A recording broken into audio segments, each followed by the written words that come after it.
Well, would you look at that? Someone has a nice little ETS front mount. And someone just paid $15 for 3 gallons of trash gas. But have no fear, the corn is here. We have 2 5-gallon gas cans full of corn because it's showtime, baby. All right, so for those who have been around for the last couple years, know that I was tuned by Mr. Gary Baines April of 2022. So for those of you that are new, there's some new info for you. Mr. Gary Baines tuned my car, stock turbo, E85, conservative tune. It put down 331 wheel horsepower, 350 foot-pounds of torque. Very conservative. Again, I didn't really want to push the car, wanted to just have a little bit of fun, run some corn. But when I did that, obviously I did a leak down test, compression test, all the fun stuff. Cold, the engine was pushing 120 to 125 PSI compression on all 4 cylinders. So this time around, I was like, you know what? I'm gonna do my compression test warm. Warm on the same gauge, 2 years later, 140 PSI across all 4 average. So to say that my car has been running well for the last few years of being tuned by Mr. Baines is an understatement. He knows what he's doing. The car ran phenomenally on stock turbo, on E85 with the 850cc injectors. And, well, we're going back for round 2, baby. So like I said at the end of the last video, I am excited, but also you're also always a little anxious when your car hits the dyno because you never know what's gonna happen. Again, my car is healthy, but still just a little bit of anxiety there.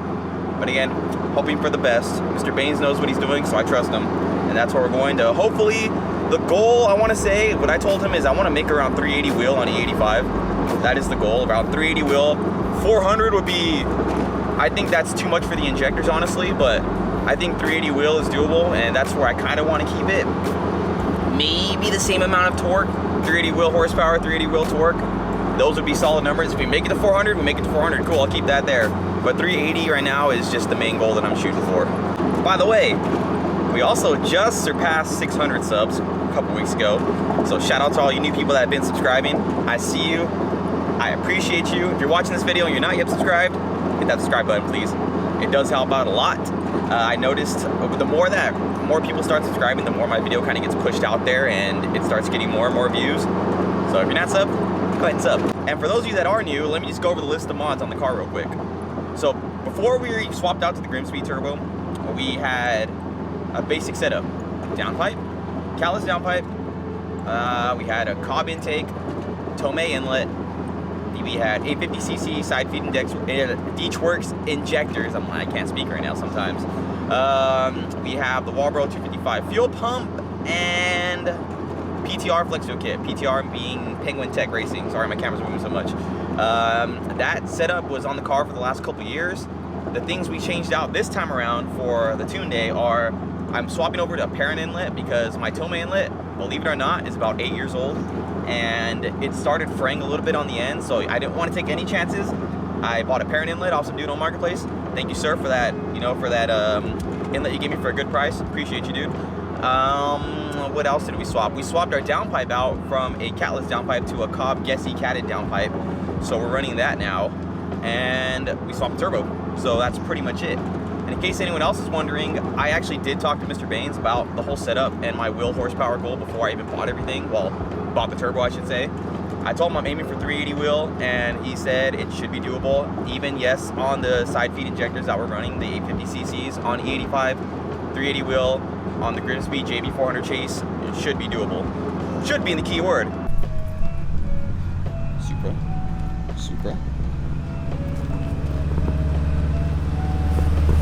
STi. One day I want one of these. Gauge setup right there on the dash. Beautiful.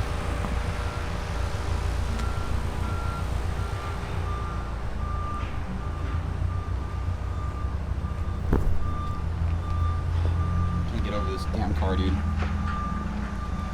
Love me a nice Mark IV. So we got to look under the hood of this pretty Supra, and apparently this thing's gonna make 700 wheel. It's got a turbo the size of your head, Schnickers. You saw that thing? Fucking, that turbo was Jamungo size, dude. It's a big fat Borg Warner. I don't know what turbo it is exactly. I just know it's a Borg turbo. And it's gonna make 700 according to Mr. Beans, at least.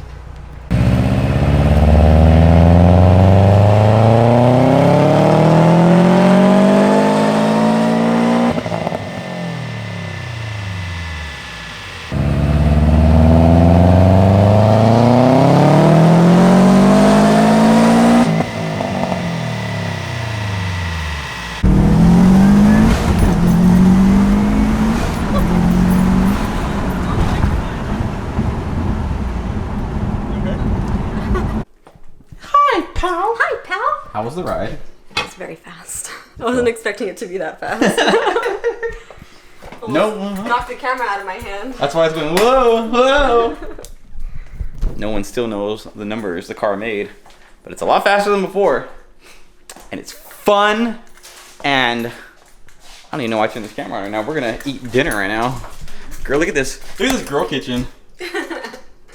That's hot. Look at this though. It's not Ken's dream house. It's Barbie's dream house. Exactly. If only you could smell this through the camera. Honey barbecue chicken. Oh! I'm about to nut myself because of this. It smells so good. Ew. Ew. Get those out of here. Get those out of here. Stop. This is gonna be the best part of the dinner right here. Awkward. Definitely not.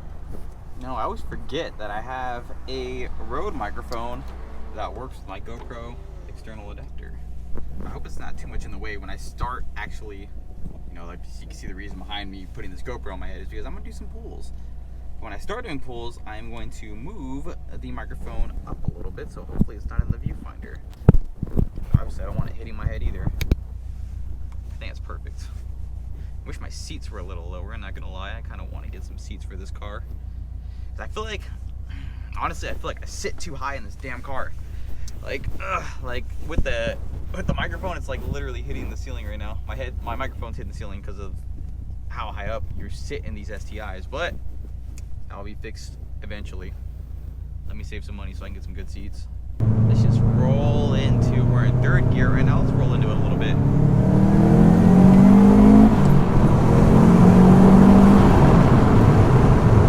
Fun, fun, fun. 22 pounds of boost. No knock.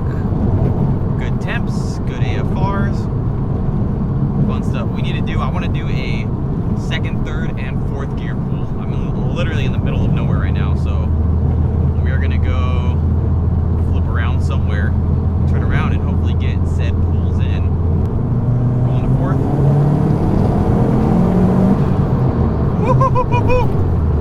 Damn! That's fun. You know, I never actually did a first gear pull with this turbo, so maybe I'll do that right now, actually. I know the road curves, though, so I don't want to go too crazy. Little first gear pull, little one.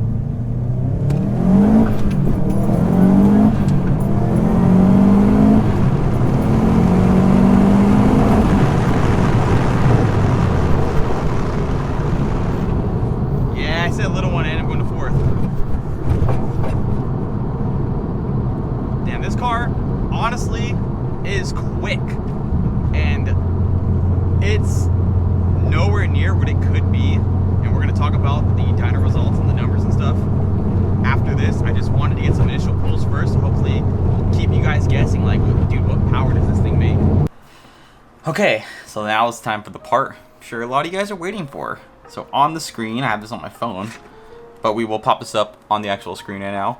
The results. Dyno results, please. On pump gas, okay, before, like, I'm going to preface this now.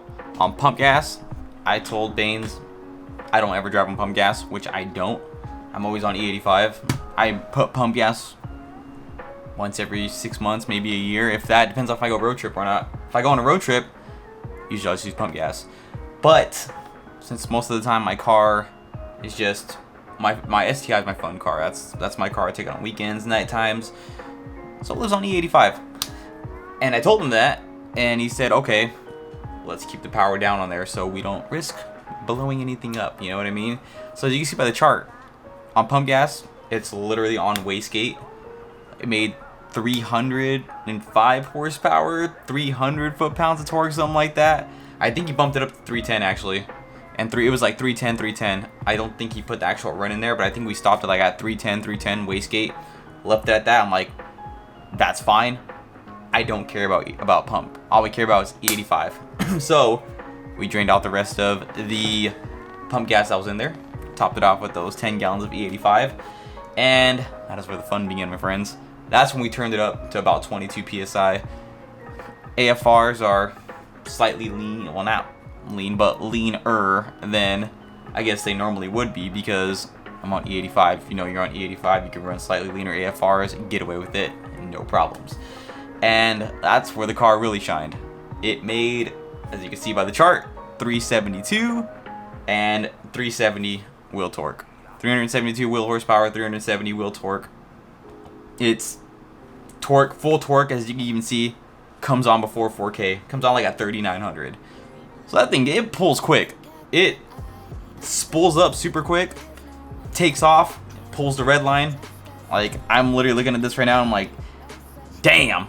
Even at almost 7,000 RPMs, you're still making 360 wheel.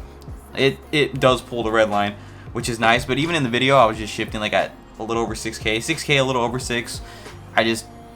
I'm still playing it safe because I keep in mind I am on a stock block. My stock block has 137,000 miles. So, you know, we're taking a little bit of a gamble, but it's been fun. It has been fun. Like, I've been driving the car, enjoying it. Although I do have a leak. I had a coolant leak coming from somewhere. I think it was actually, no, it was coming from the coolant line that goes to the turbo. That little spring-loaded clamp was kind of getting worn out, so I just pushed it forward a little bit, put a worm clamp over it, good to go. And the reason why we stopped at 370 was because I ran out of injector. I have 850 cc's. I ran out of injector, so if I had bigger injectors, we would have made over 400. That's what he said. He's like, we would be over 400. So if you want to get bigger injectors and come back for another retune, let me know. And I'm like, oh, no. Injectors are the problem with the blob eye is that it's side feed. I'd have to convert to top feed, so I need rails, fuel lines, and the injectors, then a retune. Yeah, the parts aren't that expensive because I can get my lines made by my brother-in-law. I could buy the rails, I could buy the injectors, but then it's tough to pay for a retune. It's just, yeah, I don't know. I'm happy with the 370, honestly. Like the 370 and 370, like having that wheel horsepower and that wheel torque being almost exactly the same has been pretty nice. I'm not gonna lie, it's been pretty damn nice. So I'm happy with it right now. I'm sure in the future I'm gonna wanna, you know, get those injectors, go back for another retune, but right now it feels expensive because I didn't pay much to get this power. I already had all the parts, so all I bought again was the turbo and paid for the retune. The turbo was $1,000. A retune was $500, so I paid $1,500 for an additional 40 wheel horsepower and like 25 foot-pounds of torque. So I can't complain. $1,500 is pretty cheap for that, you know, for that kind of power. And I'm happy. Honestly, I'm very happy with the results. Like I said, it pulls. The funny thing is, though, when we were on the dyno on corn, my bypass valve started leaking. My stock STi bypass valve started leaking. So Mr. Baines crushed it a little bit like people do with Evos. And, well, it had that extra pound of boost we needed. It started leaking at 20. I think we topped off at 22. So, yeah, it held a couple extra pounds. It's been fine. He did recommend I get another bypass valve, which I probably will in the future. He recommended either get a Cobb or Grimmspeed, since I have the Grimmspeed turbo. And I don't know. I don't know what I want. I know Swave has a Grimmspeed bypass valve though, so I might hit him up for that. Other than that, it's been fun. I know I took those driving clips at night, but it's kind of hard to get clips during the day because I don't really want to get caught and I don't want to get in trouble. I don't know what's next for the STi. I kind of want some seats. I did complain about my seats because even the GDs, when the seats are all the way low, like, because you get adjust height on the GD seats. I'm sure a lot of people know that, and they just feel too high. Like, I kind of want to get some lower seats, so that might be next on the list. Still need to fix my fender fitment.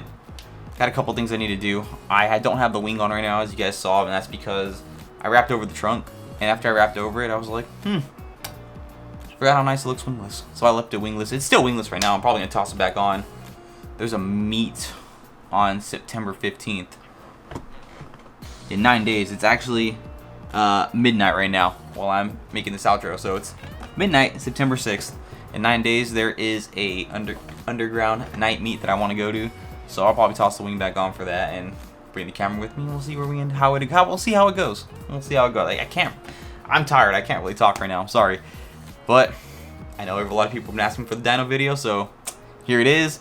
I personally don't really like recording a lot of clips on the dyno, and I know it sounds a little funny, and that's because I don't like the tuners just being like, damn, another one of these guys, you know, just recording and getting in their face with the camera and stuff. Like, Baines is a nice guy. Like, he was showing me his car collection. He had his R34 GTR in there. He had his S15 he just picked up. He had his Evo 9. He had a bunch of nice shit in there, but I feel bad, man. Like, I'm sure people bombard him with cameras and stuff all the time, so I just, you know, recorded a couple of pulls, recorded the Supra, and I'm like, that was it. I'm gonna enjoy the rest of my time here on my own, and if you want to get your car tuned and experience it, hit up Mr. Baines, hit up Gary Baines at Speed Element. He's a man, he knows what he's doing. I trusted him, and he gave me great results. So maybe we'll pick those injectors up. But we'll see. We'll see. As you can see, I took my camera off the mount already because as soon as I pulled it off, I thought about this. I know a lot of the clips, like the speedometer and tachometer, are kind of cut off by the steering wheel. So I think in the next video, I'm going to throw in some clips of pulls with my GoPro like mounted on the steering wheel column, so you can actually see how the dash. I know people like watching speedometers and tachometers. I mean, you could kind of see it over the top of the steering wheel, but I didn't realize how bad that angle was until I was already done recording. So next video, I'll probably toss in again some clips of full view speedometer, full view tachometer, so everyone can see the revs and the speed and how fast or slow you feel like it goes up.